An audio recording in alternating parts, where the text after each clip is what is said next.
Yo guys, Beast, back with some more weekly content. Today we are actually going to be doing a guide over how to get your resources. This is my preferred method for getting resources. I have a feeling a lot of you guys just go out with your mining laser and go mine whatever you need. However, that is very not the quickest way to do it. So anyway, as you've seen there, we are in a scientific galaxy. This is just my favorite galaxy. It has dihydrogen gel, it has aluminium, it has uranium, it has dirty bronze, it has all sorts of stuff. But let's go ahead and get onto that now. So this first things first, I'm going to be showing you ferrite, chromatic material, just a bunch of the base stuff, including carbon actually in the future. So there's also salt, phosphorus, and everything here. As you see, I usually just take my starship since I use a starship based inventory. It makes shopping extremely convenient, being that I just go shop for whatever materials I'm currently after, such as, okay, here's an example. I'm after raw materials today. I need dihydrogen. I buy dihydrogen gel, I buy salt, I buy ammonia. There's also pugnium here, there's dirty bronze here. Dirty bronze turns down into silver, uranium turns down into silver, aluminium turns into dioxide, and there's also this like magno gold or something you can buy in this galaxy that it turns into gold.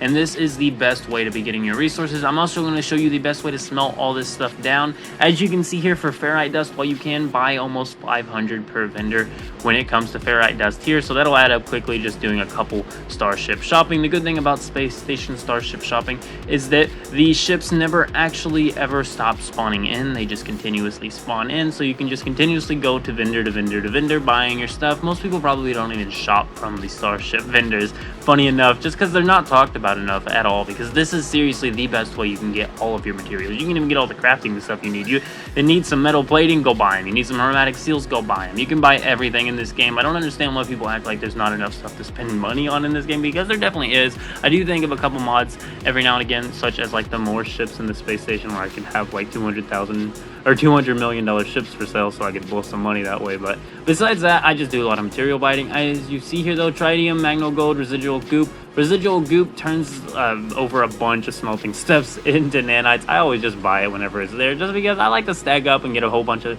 residual goop and then put it into my smelting system I will be showing you today. I have a smelting system on my freighter. Actually, freighter-based smelting systems are the very best, because you can place as many refiners as you want. If you do not have large refiner rooms going on in your freighter right now, get at least 1 or 2 going on. If you don't want to place down 30 like I have, or 25 or however many I have, don't. But it is super convenient, because when you buy things like the hydrogen gel, uranium, aluminium, or anything like that, you can actually just throw it straight into the refiner. We are going to be covering specific things here today. I want to cover all the materials.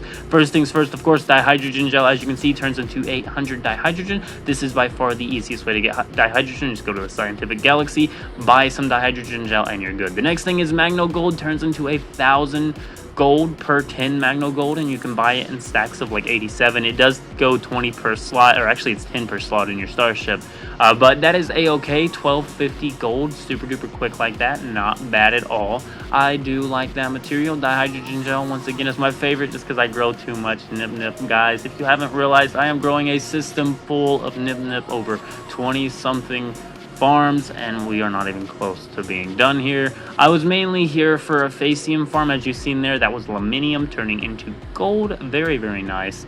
I do like that aluminium turns into gold, just because you can buy a ton of it. You can smelt it down into a ton of it. I needed gold for my teleporter pads, but anyway. So star bulbs can turn into carbon. However, this is not my preferred plant to grow for carbon. I actually don't have a carbon farm outside of just using standing planters. You can constantly harvest standing planters over and over. However, I did have some gamma weed on me, and I do realize gamma weed is definitely the best way to be getting carbon. You need to get yourself a gamma weed farm, if it's not even just your freighter farms. Using, even just the 2-room groweries on the freighter will be plenty enough for gamma weed. Gamma weed gives you hundreds of it, and it turns into thousands of carbon super duper quickly. But as you can see here, this is our dihydrogen. I do believe we just went through and collected and smelted now. That is one of the main things you're gonna have to do, is just run through here and collect here. I actually fill my inventory up so much that I'm able to fill every single one of these refiners, and then run through and fill them all, and then I go through and I collect them all, fill them all, collect them all. By the time I'm done placing everything in the refiners, it's all ready to collect already. It's a super convenient, super efficient method for getting all of these materials. Do not be using your mining laser unless you have to. I feel like that's one of the things that gets people so burnt out on this game, is that they're not buying their resources as often as they should, and they're going out to mine ferrite every single time. They're mining dihydrogen every single time when there really is no purpose for it. The purpose for having items in the game to begin with, and the whole point of this, is to make credits. You need to make credits. That's what this is, okay? You need to get yourself some credits. Once you have credits, you can do this. If you haven't visited my nip system and robbed me of all my nip, feel free to do so, because you'll get like millions and millions and millions. Let me tell you now, check out my balance. But anyway, as I was saying here, you're just going to go through here and you're going to collect and you're going to smelt and you're going to collect.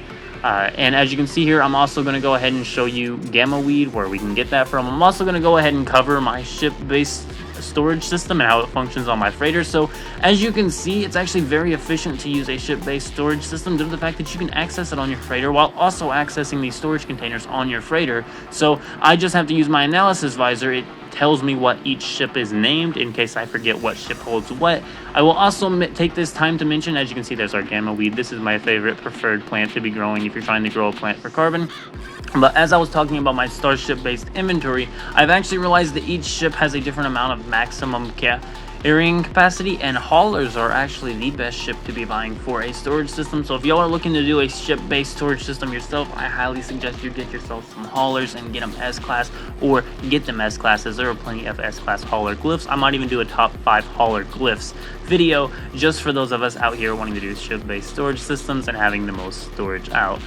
Straight out of the gate. But as you can see, this is pretty much all you have to do. We will be seeing a grand total soon enough, and I also wanted to show you when I ever find something in my raw material ship I either don't want, or I want to organize a little better and maybe move some to my exosuit, or like microprocessor shouldn't be in raw materials. That's definitely a crafting goods thing. Residual goo shouldn't be here either. There was a few other things I left in here, like I think there was literally just like an exotic set of boots that I could sell for like $1 million. You know, I just have all sorts of stuff worth money. If I went and sold all my inventory, I'd probably have a couple billion in credits, just saying. But as you can see here, this is how I do it. I just send it straight to my freighter. That way when I'm in the ship that the stuff belongs in, I can just send it straight from my freighter to the starship that is the storage unit. This is what we were working on today. This is what we came out with. This was just the ferrite we got from both. I don't even think we actually finished smelting down all of that rusted metal, guys, but this is all that we came out with. Even cobalt, we still came out with a good few thousand. I will say I already had some of these materials stacked up, but as you can see here, this is no joke the best way to get materials. I hardly ever use my mining laser, guys, but I am out. See you. Keep it beast mode.